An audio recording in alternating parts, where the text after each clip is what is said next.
está no meio de nós. Proclamação do Evangelho de Jesus Cristo segundo Lucas. Glória a vós, Senhor.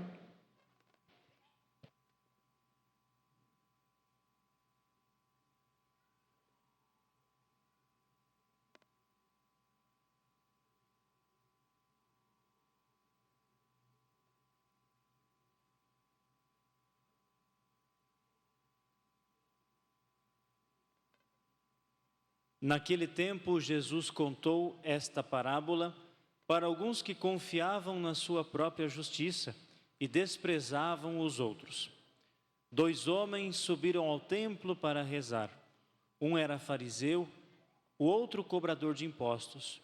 O fariseu de pé rezava assim em seu íntimo: ó Deus, eu te agradeço porque não sou como os outros homens, ladrões, desonestos, adúlteros, nem como este cobrador de impostos. Eu jejuo 2 vezes por semana e dou o dízimo de toda a minha renda.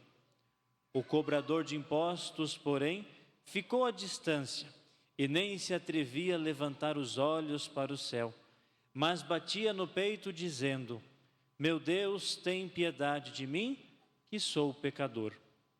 Eu vos digo, este último voltou para casa justificado, o outro não, pois quem se eleva será humilhado, e quem se humilha será elevado. Palavra da salvação. Glória a vós, Senhor.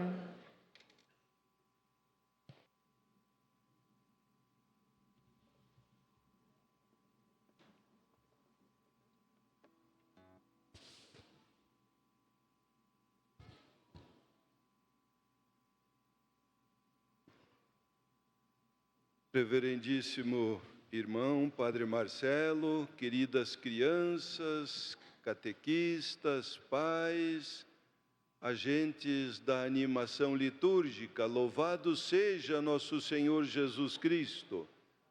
Sempre seja louvado. Muito bom, é muito bom que estejamos hoje aqui na catedral. A catedral é chamada Igreja Mãe. Por isso que ela é grandona, é que nem a casa da mãe, às vezes é da avó, para caber bastante gente, né? Então, assim, a catedral é grande, tem espaço para todos vocês, com sol ou com chuva, e ainda sobra. Mas viemos aqui hoje para agradecer a Deus pelos 2025 anos do nascimento de Jesus. É por isso que nós viemos, é para isso que tem o jubileu, para agradecer. E este sentimento de gratidão que a gente deve cultivar sempre no coração, hoje, de maneira especial, nós queremos agradecer pela vida, pela catequese, pela igreja, pelos padres, bispos, diáconos, pelas lideranças, todas, e também para os coroinhas e acólitos, por todos que ajudam e trabalham na igreja. Porque imagine vocês como seria a igreja se Jesus não tivesse encarregado ninguém para dar continuidade à missão dele. Será que nós estaríamos hoje aqui? Mas ele encarregou Pedro e mais 12, depois esses escolheram outros que foram seguindo, 7 diáconos, mas Jesus também escolheu mais 72 e foi mandando. E hoje somos nós as pessoas encarregadas de dar continuidade à missão de Jesus. Claro, cada um na sua idade, na fase que está. Mas eu imagino que vocês também estejam pensando, quando crescerem mais e ficarem adultos, o que vocês serão? Vocês serão médicos, engenheiros, agricultores, vão trabalhar no serviço público, tem tantas profissões, né? Vocês já escolheram aquelas que vocês vão ser quando crescerem? Ainda não. Sabe, uma dica muito importante para a gente escolher e não errar, porque sabe, Deus escreveu no nosso coração, antes que nós fôssemos nascidos, uma vocação. Ele disse lá para o Jeremias, o profeta lá da Bíblia, Jeremias, antes que tu fosse nascido, ainda no ventre de tua mãe eu te conheci e te consagrei. Ou seja, antes que nós nascêssemos, Deus pensou em nós. Deus nos conhece antes do nosso pai e da nossa mãe. E antes de nós nascermos, Ele escreveu lá aquilo que a gente deve ser. Por isso, que a gente deve fazer todo o esforço para acertar na vocação, ser uma pessoa feliz e fazer os outros felizes também.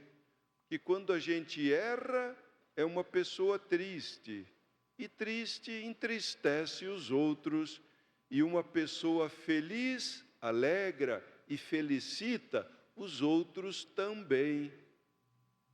Sabe qual é a dica? Vocês já ouviram falar em São Francisco de Assis? São Francisco foi a pessoa que inspirou o Papa Francisco no nome. Ele viveu há mais de 800 anos atrás. O pai dele queria que ele fosse um comerciante como o pai era. Mas ele sentia que no coração dele não dava essas coisas. Aí, como tinha que ir para a guerra, então ele deu o nome botou o nome dele na lista para ir para a guerra. Mas lá na guerra também ele não se deu bem, começou a ficar doente e pegou e voltou para casa. O pai dele ficou uma fera. Olha, você não presta para nada mesmo, não quer ser comerciante, vai na guerra e pesteia, volta para casa doente. Para que você serve? E aquilo aborreceu ele demais. Aí ele começou a perguntar, Jesus, o que você quer de mim? Senhor, o que queres de mim? E ele começou a perguntar, e aí Jesus se manifestou a ele, diz, Francisco, eu quero que você reconstrua a minha igreja. A princípio ele pensou que tinha uma igrejinha velha lá de São Damião que estava caindo os pedaços, que era para ele ir lá reformar aquela igrejinha velha. Mas não era bem isso que Deus tinha pedido. Mas enquanto ele reformava aquela igrejinha velha, outros amigos foram chegando e ajudando ele. E aí que ele se deu conta que era para reformar a igreja gente, a igreja pessoas. Ou seja, precisava de gente com cabeça boa, arejada, como a de Francisco. E hoje, mais de 800 anos depois, nós estamos falando dele. Sabe por quê? Porque ele perguntou para Deus o que ele deveria ser. E assim também nós, nas nossas orações, devemos perguntar sempre, Senhor, o que queres que eu faça? Senhor, o que queres de mim? Era assim que Francisco rezava, todo dia. Como é que nós vamos rezar a partir de hoje? Senhor, que queres que eu faça? Senhor, que queres de mim? Rezar uma vez só chega? Quantas precisa? Muitas. 5 é muitas? Quantas é muitas? 10? Ou seja, a gente... 1000. Ou seja, a gente deve rezar até quando? Até que Ele responda. Mas sabe de uma coisa? Jesus tem um jeito muito especial de responder as nossas perguntas. Sabe como é que Ele responde? fazendo outra pergunta. É interessante, ele responde uma pergunta com outra pergunta. E para quê? Porque a nossa vida é uma constante caminhada. Não basta dizer um sim e está pronto. É um sim depois do outro. A gente vai respondendo, vai seguindo e vai se tornando cada vez mais discípulos dele. A meta, ele diz assim, ó, sede perfeitos como o Pai Celeste é perfeito. Outra Bíblia vai dizer assim, sede santos como o Pai Celeste é santo. Vocês querem ser santos ou não? Ah, é? Mas ser santo não tem que ficar lá parado no altar, lá que nem Nossa Senhora, quietinha de mão. Não precisa? Ah, não. Dá para ser santo brincando? Dá para ser santo na escola? Dá para ser santo lá em casa com o pai e a mãe? Claro, com certeza. Ser santo é ser uma pessoa boa, justa. As leituras que nós ouvíamos dizia que para ser santo tem que ser uma pessoa humilde. Uma pessoa humilde. E aquele humilde, quando pede para Deus, o seu coração humilde penetra as nuvens e chega ao coração de Deus. O Evangelho, Jesus contando lá, diz que 2 homens foram no templo rezar. Um chegou lá todo empinado, ó Senhor, eu te agradeço, porque eu não sou como esses que estão aí, que são maus, são briguentos, eu faço coisa boa, eu jejuo, eu dou o dízimo, não sou como esse publicano aí, e apontava para aquele outro. E Jesus gostou desta oração? Nem um pouquinho, nem um pouquinho. Mas aquele publicano chegou ali de cabeça baixa, diz, nem se atrevia a levantar a cabeça. E diz, Senhor, eu sou um pecador, tem piedade de mim. Essa oração agradou a Jesus? Sim, é este jeito que agrada a Deus. Que diante de Deus, todos nós somos iguais. Em dignidade, todos somos iguais. Ninguém é mais do que ninguém. Quem mora em Cascavel é igual em dignidade a alguém que mora lá na paróquia mais distante que nós temos, ou em Boa Vista da Aparecida, o Diamante do Sul, Guaraniaçu, Capitão, todos somos iguais. E aquela pessoa que mora numa casa grande, para Deus é mais importante do que aquele que mora numa casa pequenininha? Para Deus somos todos iguais e todos igualmente são chamados a treinar para ser santo. Vocês sabem que ser santo não é mágica, tem que se esforçar. Já não aconteceu com vocês de repente ficar com raiva de alguém, ficar brabo? Ah, não! Que maravilha! Como é bom ser criança! Nem com raiva a gente fica, né? Pois é, mas quando vocês crescerem é possível que fiquem nervosos. Aí a gente tem que pedir desculpa se ofendeu alguém e renovar o propósito.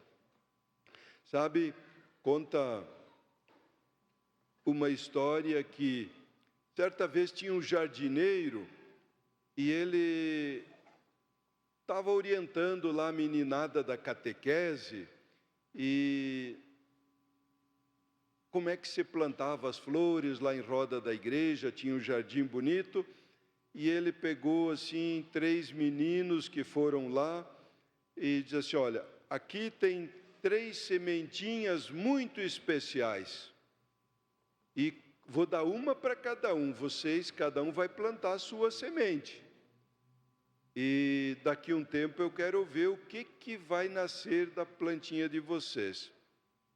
Aí o primeiro chegou em casa, pegou um vaso bonito, grande, colocou a semente lá, mas nunca mais lembrou da semente. se preocupou muito com o vaso bonito. O segundo pegou um vasinho um pouquinho menor, mas também colocou a sementinha ali, deu uma ajeitadinha e não cuidou mais, não colocou água, não regou. O terceiro pegou a semente, uma terra boa, e ajeitou bem a sementinha, e quase todos os dias ele vinha cuidar. Se a terra estava meio sequinha, ele botava um pouquinho de água, e assim foi cuidando. Quando passou o tempo, o primeiro chegou lá, estava só aquele vaso grande e bonito. E o jardineiro olhou para ele e disse: "Bah, você não cuidou bem da vocação, daquilo que Deus colocou dentro do teu coração." O segundo tinha nascido lá umas gramas lá e a florzinha estava minguada lá no meio. E você está ouvindo muita coisa, muita bobagem na TV, no celular, e não está ouvindo Deus. Também não é bom. Mas o terceiro diz: "Olha ali, ó, a flor bonita, linda, o vaso bem limpinho, sem nenhum inso. Parabéns, você está cuidando bem da vocação que Deus cuidou no teu coração, Deus colocou no teu coração." É assim que a gente deve fazer. A vocação a gente cuida, a gente cultiva, ela é uma plantinha delicada. A gente cuida com bons modos, com oração, com obediência, com capricho, com zelo. Assim a plantinha vai se desenvolvendo bem. Vamos cuidar bem a plantinha da nossa vocação ou não? Oh, maravilha!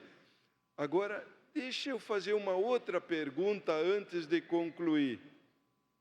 Se vocês começarem a perguntar para Jesus: "Senhor, que queres de mim?" E ele disser para alguns rapazes aqui: "Eu quero que você seja padre", sim ou não para Jesus? E se ele pedir para as meninas para serem irmãs, sim ou não para Jesus?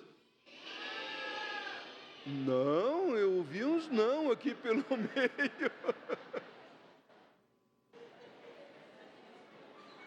Pergunto: vocês teriam coragem de dizer não para Jesus? Quem quiser ser feliz tem que dizer sim. Vocação acertada, vida feliz. Vocação errada, quebra o nariz, exatamente. Muito bem. Sabe, vocês já rezaram o creio? Se alguma pessoa algum dia perguntar para você: "Escuta, você que é católico, como é que é o Deus que você acredita?" E aí o que a gente responde? Nada. Não, tem que responder. Como é que é o Deus que nós acreditamos? É só rezar o creio. É só rezar o creio em Deus Pai, e ali está direitinho o Deus que nós acreditamos. Vamos ficar de pé e rezar esse creio? E pensando direitinho aquilo que o nosso creio vai dizendo. Creio